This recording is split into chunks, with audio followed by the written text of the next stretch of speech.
O Palmeiras teve as melhores oportunidades, ainda assim não foi uma atuação, pelo menos para mim, uma boa atuação do Palmeiras hoje lá em Assunção.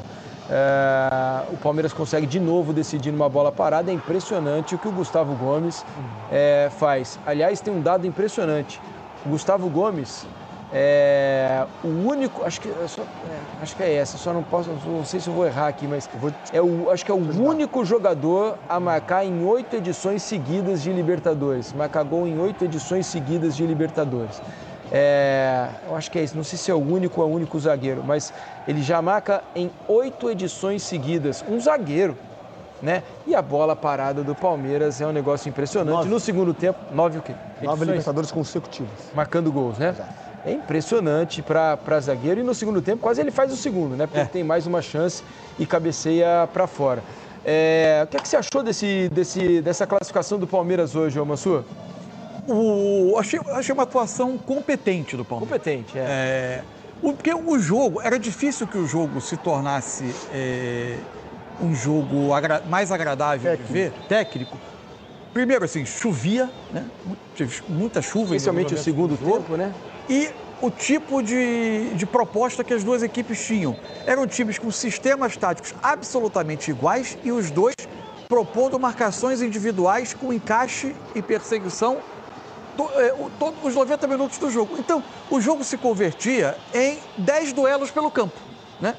Era muito raro que alguém tivesse a bola com conforto para construir um ataque numa posse mais longa, desde a defesa até chegar ao ataque. Porque eram 10 duelos encaixados pelo campo todo, com um zagueiro sobrando de cada lado. Em geral, o zagueiro central. Sobrava o Velasquez do Cerro Porteño, sobrava o Gustavo Gomes do Palmeiras, né, Ramon? Então, o jogo era um jogo de muito duelo.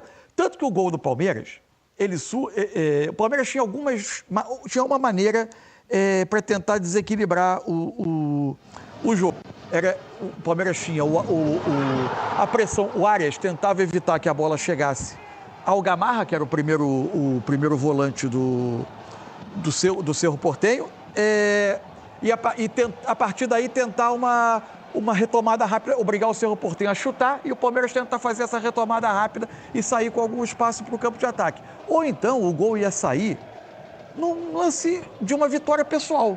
É um arremesso lateral, o Arias bate o marcador dele, quase sai o gol do Evangelista e sai o escanteio da bola parada. Até o gol era uma roleta russa, o gol poderia sair para qualquer lado.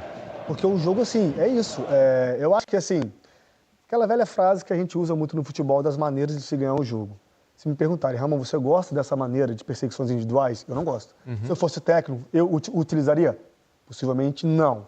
Mas a maneira que o Abel encontrou, que era o 4º encontro entre essas duas equipes, em 2026.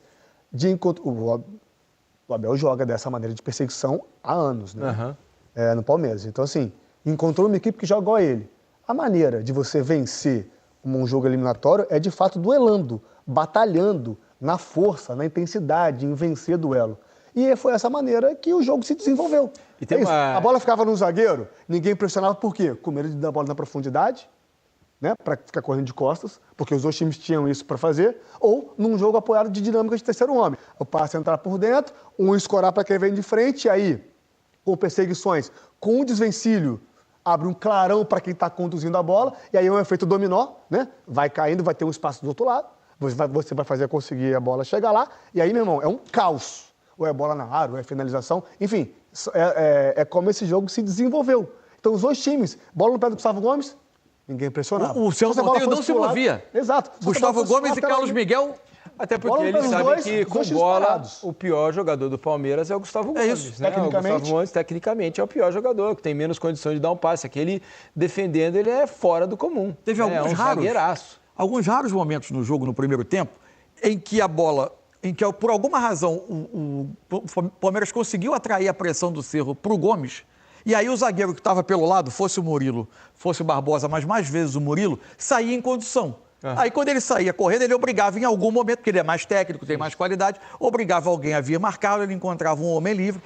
Achei que o Arias jogou bem, jogou uma boa partida dentro da dificuldade que era o jogo, de muito pouco espaço, de muito duelo.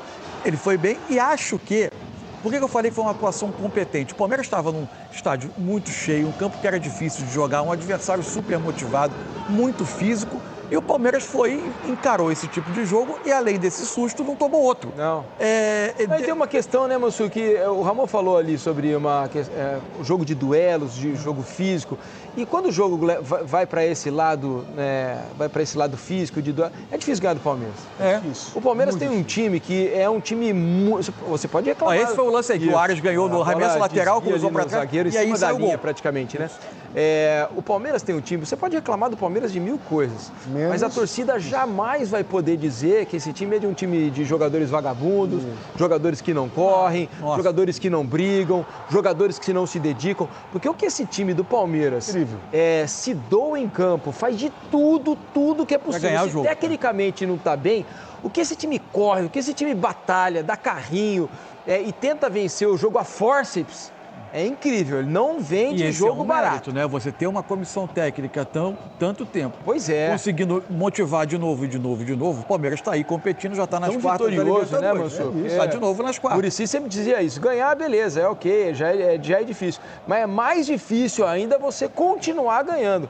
Porque motivar os caras todos os dias, um elenco já que não está mais cheio de fome, não é fácil. E conforme o segundo tempo foi passando, esse Palmeiras, ele briga demais por cada bola. Né? Aí outra cabeçada com o Palmeiras, mas essa foi do Murilo.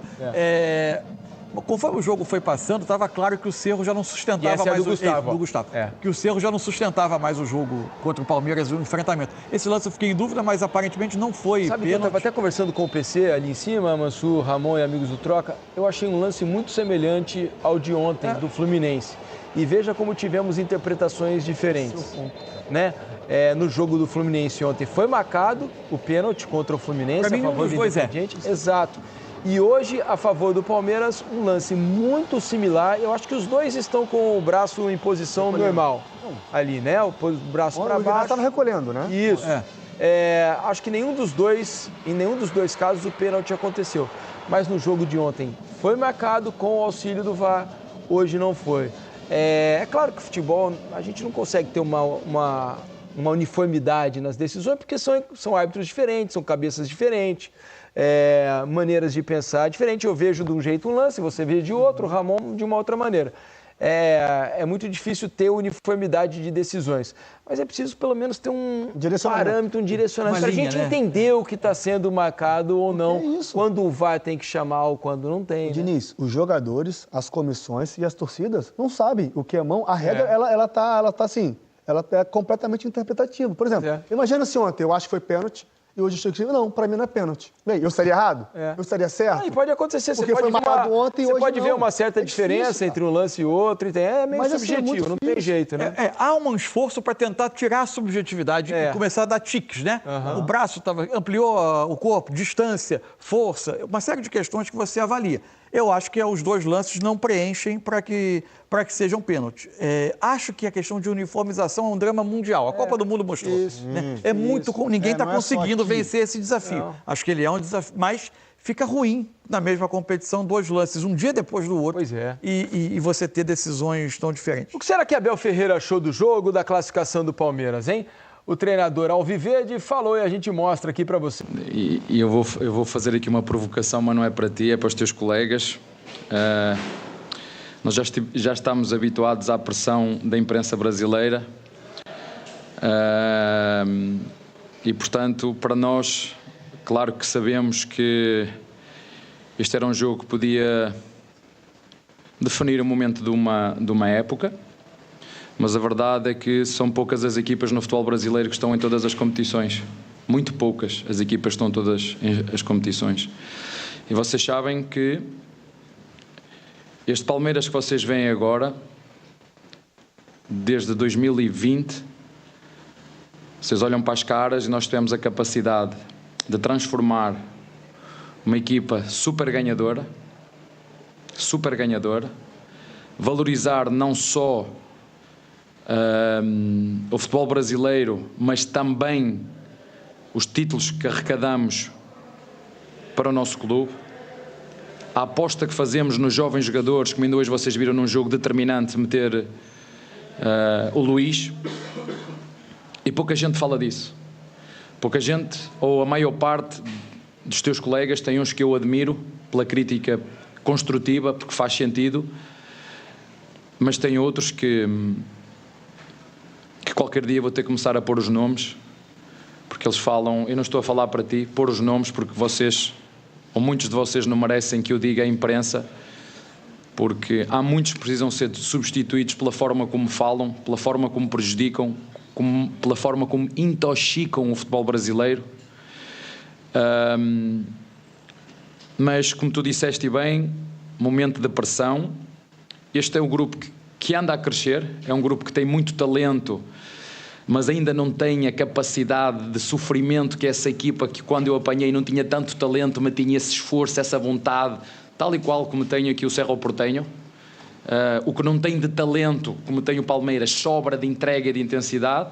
E se tu perguntares aos meus jogadores, eu disse-lhes só há uma forma de nós ganharmos lá. Uma. É nós sermos melhores que eles, onde é o ponto forte deles. E como tu disseste muito bem, foi uma classificação à Libertadores. Uma classificação de Libertadores. Aos nossos torcedores, uma palavra de carinho,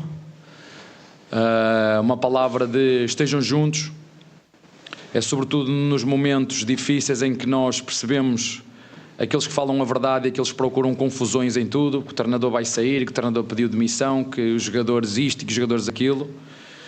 Gostei muito de ver a nossa torcida, um comunicado que fez há dias atrás, e espero que isso se mantenha. Já ganhamos uma competição, eu sei que alguns se esqueceram, e o balanço só se faz no fim. Portanto, temos que continuar a pedalar. Este grupo está habituado a pedalar, a descer, e não podemos parar quando as coisas estão bem, parar de pedalar, porque as subidas vêm aí, e quando elas vierem, se nós se pedalarmos nas descidas, nós vamos ter balanço para momentos como este, em que as coisas não correram tão bem e que se misturam tudo. Nós passamos a eliminatória da Copa do Brasil, mas muita gente meteu 4 jogos sem ganhar, ninguém separou as caixas.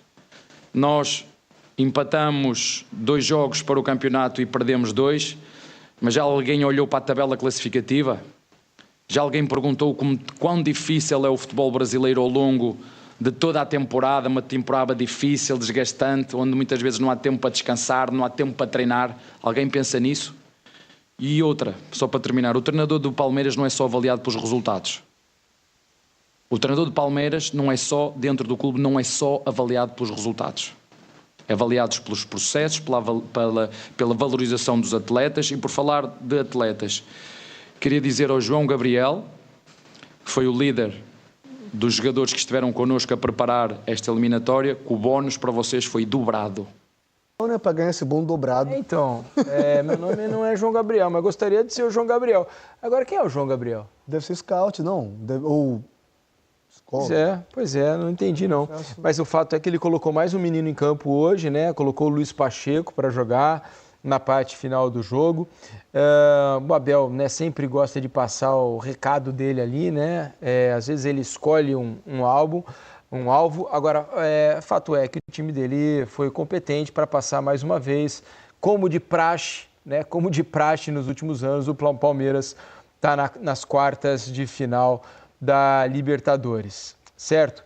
E o Palmeiras, na próxima fase, vai enfrentar o vencedor do confronto entre LDU e Mirassol. É isso? É isso. LDU e Mirassol. Lembrando que em Mirassol o primeiro jogo empatou por 1-1. Amanhã não, quinta-feira, é amanhã, né? Amanhã LDU e Mirassol se enfrentam lá na altitude de Quito, no estádio Casablanca. É um jogador da base. Fui procurar isso aqui também. Do sub-20 do Palmeiras. Será que ele fez tão Provavelmente ele deve ter sido usado no grupo de jogadores que simulou questões do Cerro Porteño para preparar esse jogo. É possível. Nos treinamentos. O recado, quando ele quis falar ali, alguns jornalistas e tal... João Gabriel Damasceno. Não merecem ser chamados de imprensa. Eu acho que ele falou para você, Mansur. Para mim? Você acha que eu não mereço? Não sei. Ele estava dizendo ali, ele não deu nomes, né? Mas aí você tem que conversar com a direção aqui da casa. Vamos falar. Eu espero que eles não concordem, né? Porque... Valeu por assistir. Se ainda não se inscreveu, aproveita agora, ativa o sininho e compartilha com a galera do futebol.